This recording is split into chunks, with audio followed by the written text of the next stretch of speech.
నిజామాబాద్ జిల్లా బాన్సువాడ కాంగ్రెస్ లో విభేదాలు భగ్గుమన్నాయి. పాత కొత్త కాంగ్రెస్ నేతల మధ్య వర్గపోరు రచ్చకెక్కింది. సీనియర్ నేత పోచారం శ్రీనివాసరెడ్డి తీరుని వ్యతిరేకిస్తూ నిజామాబాద్ కలెక్టరేట్ ముందు కాంగ్రెస్ నేతలు కార్యకర్తలు ఆందోళనకు దిగారు. కాంగ్రెస్ కార్యకర్త ఇక్బాల్ మృతితో బాన్సువాడ నియోజకవర్గంలోని 9 మండలాల కాంగ్రెస్ నేతలు కార్యకర్తలు ధర్నా చేపట్టారు. ఈ సందర్భంగా పోచారం శ్రీనివాసరెడ్డి వేధింపులతో కార్యకర్తలు ఆత్మహత్యలు చేసుకుంటున్నారు అని కాంగ్రెస్ నేతలు ఆరోపించారు.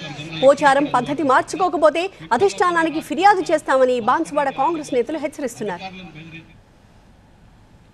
20-30 ఏళ్ళుగా ఈ నియోజకవర్గంలో కాంగ్రెస్ పార్టీని చూడొద్దు, కాంగ్రెస్ పార్టీ అసలు ఉండొద్దు అని పనిచేసినటువంటి శ్రీనివాసరెడ్డి గారు మరి పై స్థాయిలో ఏమని మాట్లాడుకొచ్చిండో ఏం చేసిండో మొత్తం మీద పార్టీలోకి వచ్చారు.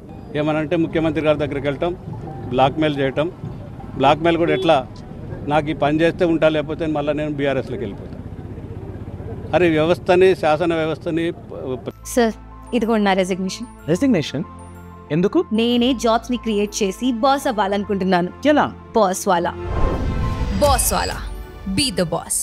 చట్టాలని గౌరవించే మనిషి వాటిని పక్కకు పెట్టి కేవలం బ్లాక్మెయిల్ రాజాలతో బాన్సువాడ నియోజకవర్గాన్ని ఆయన ఒక ఆదాయ వనరుగా తీసుకొని అక్కడ ఉన్నటువంటి మంజీరాలో ఉన్నటువంటి ఇసుకను కానీ, గ్రామాల్లో ఉన్నటువంటి మొరంను కానీ, లేకపోతే ఈ రకంగా వచ్చే అభివృద్ధి కార్యక్రమాలు కానీ ఆయన చేసేటువంటి ఆగడాలన్నింటినీ ఖచ్చితంగా ఎదుర్కొంటాం. దాంట్లో రెండో మాట లేదు. ఇవాళ జిల్లా కలెక్టర్ గారి దగ్గర మా ఆవేదనతో చెప్పుకున్నాం. ఇంకా మాకేమైనా అన్యాయం జరుగుతుందంటే మీనాక్షి నటరాజన్ గారు రాష్ట్ర Congress party in-charge, AICC general secretary, వారి దగ్గరికి వెళ్ళి మా ఆవేదన చెప్పుకుంటాం.